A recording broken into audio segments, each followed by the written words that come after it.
Welcome back to Paradise TV. Tonight we are joining you from the Edison and Ford Winter Estates for their annual holiday nights. There is a wealth of history on these very grounds that we are standing on, and that is not at all unusual for Paradise. It's really not. Just recently I spent time at another historic home. This one has some tall tales to tell. Come with Paradise TV as we take you on a tour of the Ernest Hemingway Home in Key West. Built in 1851 on a full acre of land with one of the first ever in-ground pools on Key West, this is the world-famous Ernest Hemingway Home. Hemingway and his wife, Pauline, they bought this house in 1931. It had been abandoned for over 40 years, and they bought it for $8,000 in back taxes. And still today, it is the single largest residential piece of property in Key West. And tonight, Dave Gonzalez is giving Paradise TV a VIP tour. But this is humongous. Any renovations we do has to be true to the 1930s when Pauline and Ernest Hemingway lived here. So these are all Pauline's colors that you see painted on the house today. Hemingway's home and gardens are both beautiful to tour, but it's his writing studio where you can truly feel his presence. And this became his first formal home office writing studio. Hemingway was the creator of teleworking and homeworking, home office concepts.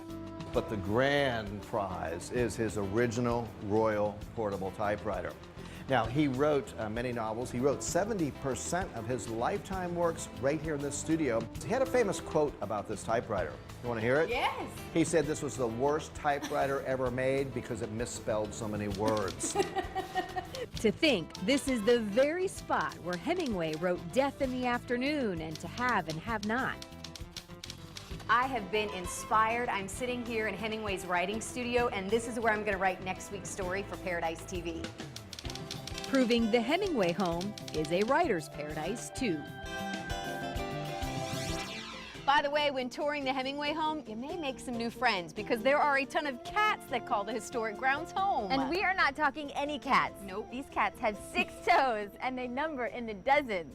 We are the #1 thing on a bucket list of anyone visiting Key West. But when they come here, of course, the 6-toed cats, the polydactyl cats or Hemingway cats, everybody comes to take a couple photographs of them and pet them and talk to them and seek counseling. You heard that right. The Ernest Hemingway home houses almost 50 6-toed cats. It all began with Snow White. That was the name of the first 6-toed cat given to Hemingway by a ship's captain long ago.